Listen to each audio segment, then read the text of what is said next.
नील villa की ऊंची और काली पड़ चुकी दीवारें उस घने जंगल के बीच किसी सोए हुए राक्षस की तरह लग रही थीं। सालों से बंद पड़ी इस हवेली के कमरों में धूल की मोटी परत जमी थी और हवा में एक अजीब सी सड़न और नमी की गंध थी। आर्यन ने अपने कोट का कॉलर ऊपर चढ़ाया और टॉर्च की रोशनी सीढ़ियों पर डाली।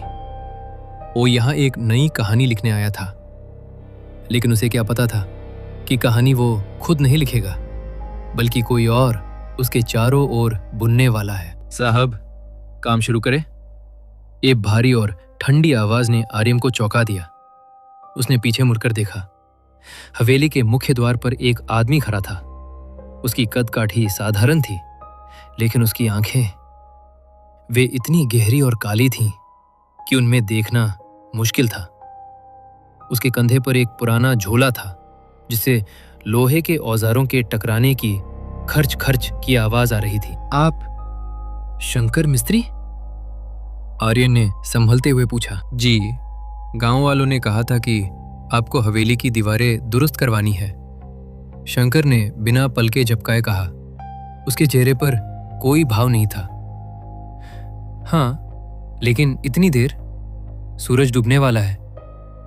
आर्यन ने कलाई घड़ी की ओर देखते हुए कहा। हाँ, लेकिन इतनी देर? सूरज डूबने वाला है। आर्यन ने कलाई घड़ी की ओर देखते हुए कहा। शंकर ने एक हल्की रहस्यमयी मुस्कान बिखेरी। साहब, कुछ दीवारें उजाले में नहीं उठाई जाती। ईंटों को भी रात की खामोशी पसंद है। आर्यन को उसकी बात अजीब लगी, लेकिन उसने नजरअंदाज कर दिया। उसने शंकर को वो कमरा दिखाया जिसकी छत से पानी टपक रहा था और दीवारें फटने लगी थीं। शंकर ने अपना झोला खोला। उसके औजार अजीब थे, पुराने, जंग लगे हुए, और उन पर कुछ अजीब से निशान खुदे हुए थे। काम शुरू हुआ, पर यह सामान्य काम नहीं था। आर्यन ने गौर किया कि शंकर ने बाजार से मंगाया हुआ सीमेंट इस्तेमाल ही नहीं किया। उसने अपने झोले से एक मटका निकाला जिसमें गहरा लाल खून जैसा गाढ़ा लेप भरा था। यह क्या है शंकर? आर्यन ने पास जाकर पूछा। शंकर ने उसे देखे बिना एक ईंट पर वो लेप लगाया और उसे दीवार पर रखते हुए फुसफुसाया। ये जड़ों का बंधन है साहब। जो एक बार इससे जुड़ गया वो फिर कभी अलग नहीं होता। न ईंट, न इंसान। उसी पल हवेली के बाहर अचानक बिजली कड़की। पूरे कमरे में एक सेकंड के लिए रोशनी हुई और आर्यन को लगा जैसे दीवार पर पड़ने वाली शंकर की परछाई उसके शरीर से कहीं ज्यादा बड़ी थी, और उसके दो नहीं बल्कि कई हाथ थे जो दीवार के भीतर कुछ छिपा रहे थे। आर्यन के दिल की धड़कन तेज हो गई। वो कमरे से बाहर निकलना चाहता था, लेकिन तभी उसे महसूस हुआ कि कमरे का दरवाजा जो अभी खुला था अब वहां था ही नहीं। वहां सिर्फ एक नई ताजी बनी हुई दीवार खड़ी थी।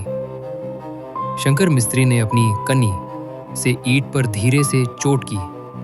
टुक टुक टुक। हवेली को नया रूप मिल रहा है साहब, बस देखते जाइए। आर्यन की सांसें फूलने लगी थी। उसने पागलों की तरह उस जगह को टटोला जहां कुछ ही देर पहले दरवाजा था। वहां अब सिर्फ खुरदरी ईंटें और वो अजीब सा लाल लेप था जो अभी भी गीला था। शंकर, ये क्या मजाक है? दरवाजा कहाँ गया? आर्यन चिल्लाया। उसकी आवाज बंद कमरे में गूंजकर वापस उसी के पास आ गई। शंकर मिस्त्री ने मुड़कर भी नहीं देखा।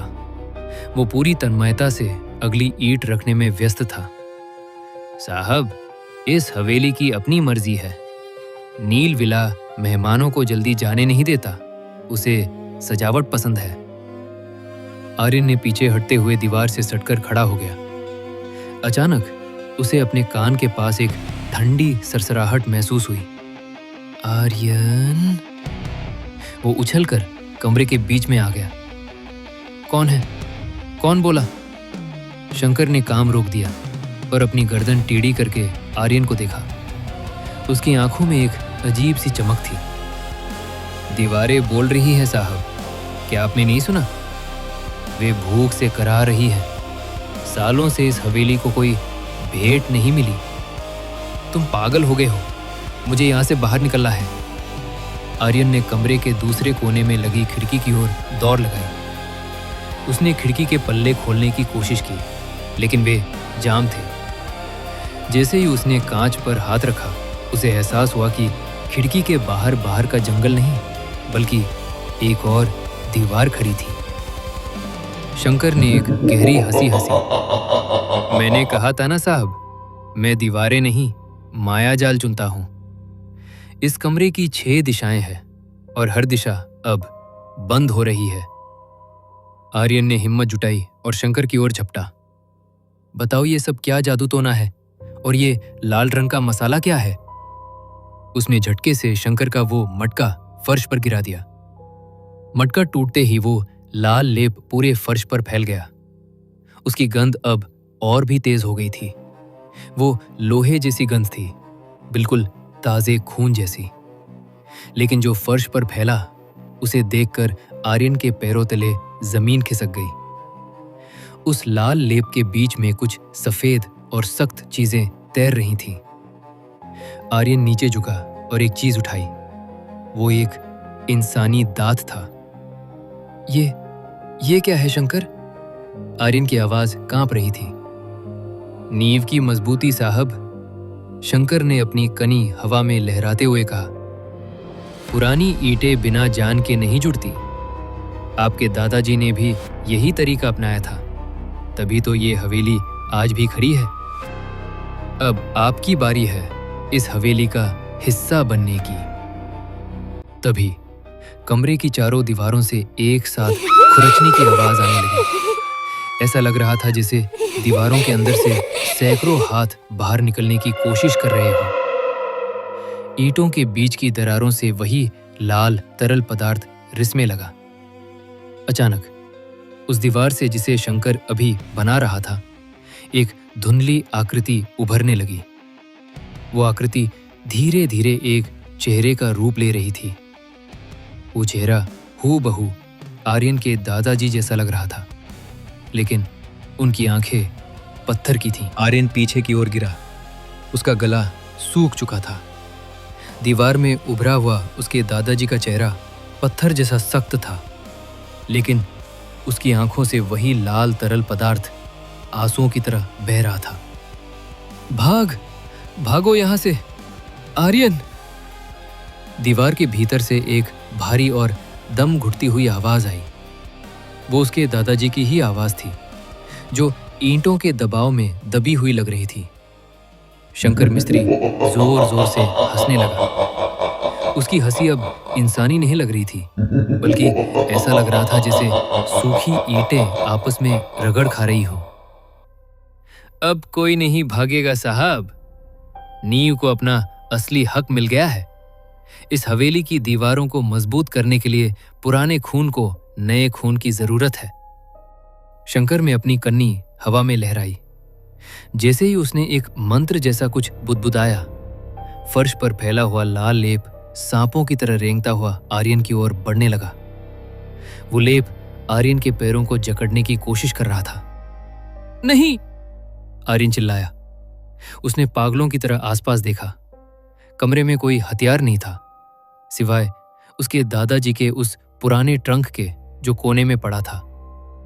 जैसे ही लाल लेप ने आर्यन के जूतों को छुआ, उसे एक जोरदार झटका लगा। उसे ऐसा महसूस हुआ जैसे हजारों सुइयां एक साथ उसके पैरों में चुभ गई हों। वो लड़खड़ाकर ट्रंक पर जा गिरा। झटके से ट्रंक का ताला टूट गया और उसके अंदर से कुछ पुरानी किताबें और एक चांदी का साहुल, जो मिस्त्री दीवार की सीध नापने के लिए इस्तेमाल करते हैं, बाहर गिर पड़ा। आर्यन ने बिना सोचे उस चांदी के साहुल को उठा लिया। जैसे ही उसका हाथ उस धातु पर पड़ा, उसे एक अजीब सी गर्मी महसूस हुई। उसे छोड़ दो। शंकर की आवाज में पहली बार डर सुनाई दिया। वो आर्यन की तरफ झपटा, लेकिन आर्यन ने वो साहुल हवा में लहरा दिया। साहुल से एक तेज सफेद रोशनी निकली। जैसे ही वो रोशनी उन काली और खूनी दीवारों पर पड़ी, दीवारें चीखने लगी। फर्श पर रेंगता हुआ वो लाल लेप पीछे हटने लगा। ये तुम्हारे बस की बात नहीं है मिस्त्री। आर्यन की आवाज में अब डर की जगह एक अजीब सा साहस था। उसे एहसास हुआ कि ये साहुल उसके दादाजी का था, जो शायद खुद भी इस मायाजाल से लड़ चुके थे। आर्यन ने देखा कि जहां जहां साहुल की रोशनी पड़ रही थी, वहां वहां शंकर का बनाया हुआ मायाजाल टूटने लगा था। गायब हुआ दरवाजा फिर से धुंधला धुंधला दिखाई देने लगा। तुम इसे पूरा नहीं कर पाओगे, शंकर चिल्लाया। उसका चेहरा अब बदलने लगा था। उसकी त्वचा फटने लगी थी और उसके अंदर से ईंटें और गारा बाहर झांक रहे थे। वो खुद भी इस हवेली की दीवारों का ही एक हिस्सा था। शंकर ने अपनी पूरी ताकत लगाई और अपनी कन्नी आर्यन के सीने की ओर फेंक दी। आर्यन ने साहुल को ढाल की तरह आगे कर दिया। जैसे ही लोहे की कन्नी चांदी के साहुल से टकराई, एक जोरदार धमाका हुआ और पूरा कमरा धुएं से भर गया। धुआं छटते ही आर्यन ने देखा कि दरवाजा अब पूरी तरह खुल चुका था, लेकिन शंकर मिस्त्री वहां नहीं था। कमरे के बीचों बीच सिर्फ उसका वो झोला पड़ा था, जिससे अब भी खून रिस रहा था। आर्यन हाफते हुए दरवाजे की ओर भागा, लेकिन तभी उसे सुनाई दिया, टुक टुक टुक। आवाज कमरे से नहीं बल्कि हवेली की नींव से आ रही थी, जैसे कोई अब भी नीचे अंधेरे में बैठकर दीवारें चुन रहा हो। आर्यन दरवाजे से बाहर गलियारे में भागा, लेकिन वो रुका नहीं। टुक टुक टुक की वो आवाज उसका पीछा कर रही थी। वो आवाज ऊपर से नहीं बल्कि जमीन के नीचे से आ रही थी, जैसे हवेली का दिल धड़क रहा हो। आर्यन समझ गया कि जब तक वो नींव के रहस्य को खत्म नहीं करता, ये मायाजाल उसे कभी बाहर जाने नहीं देगा। उसने टॉर्च जलाई और उन सीढ़ियों की ओर बढ़ा जो सीधे बेसमेंट तहखाने में जाती थी। तहखाने का खौफ। तहखाने की हवा भारी और गर्म थी। वहां पहुंचते ही आर्यन के होश उड़ गए। वहां कोई ईंट या पत्थर की दीवारें नहीं थी। तहखाने का ढांचा हड्डियों और जमे हुए खून के गारे से बना था। बीचों बीच एक विशाल खंबा था जो पूरी हवेली का भार थामे हुए था, और उस खंबे के पास खड़ा था शंकर मिस्त्री। पर अब वो इंसान नहीं रहा था। उसका शरीर आधा दीवार में धंसा हुआ था और आधा बाहर था। उसके हाथों की जगह ईंटें बिछाने वाले औजार उग आए थे। देर कर दी साहब। शंकर की आवाज अब चारों दिशाओं से गूंज रही थी। नील विला को उसका नया मालिक मिल गया है। अब आपको बस आखिरी ईंट रखनी है। असली सच्चाई शंकर ने हाथ के इशारे से खंबे की ओर इशारा किया। खंबे में एक छोटा सा छेद खाली था, ठीक एक इंसान के दिल के आकार का। आर्यन ने देखा कि उस छेद के भीतर उसके दादाजी की वही चांदी की अंगूठी चमक रही थी जिसे वे हमेशा पहनते थे। आर्यन को समझ आया कि उसके दादाजी ने खुद को इस हवेली की नींव में बलिदान कर दिया था ताकि ये मायाजाल बाहर न फैल सके।